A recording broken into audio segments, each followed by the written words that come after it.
Video ko'ringlar oxirigacha. 50 ming beraman. Velosipedingni haydab ketayotgan joyingni boshingni 5 marta aylantirasan. Tushundingmi? Mana shunaqa. Boshingni aylantir.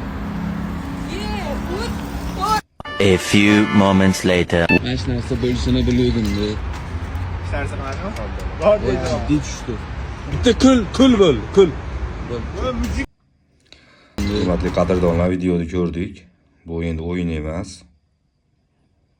Birinchi videoda ko'rganimizda bir aka bolani 10 ming so'm beraman deb xuddi shu holatga soluvdi.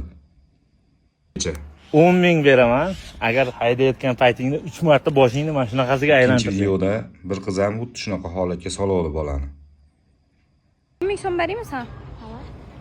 10 ming so'm beraman, morojniy ham olib beraman, lekin qara, shu vallani baku, kallang iminlab aylantirib, 3 marta ishlab kallang aylantirib.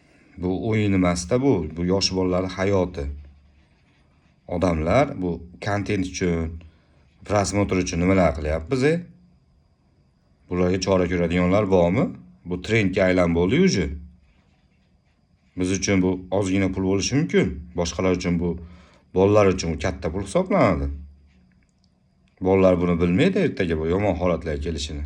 Hozir videoda ko'rdik. Bola yiqilib tushdi. Qonadi og'zi bunni. Ertaga yomon holatlar bo'lishi mumkin.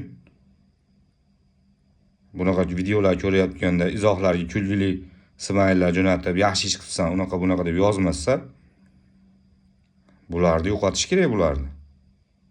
Ertaga yaxshi bolani o'rniga o'z farzandingiz bo'lib qolishi mumkin. Bularga chora ko'rish kerak. Bunaqa videolarga like bosib quvvatlarsak biz ertaga bu trendga aylanib ketar, hamma bolalarda qilishadi bular. Prosmotr uchun, like uchun.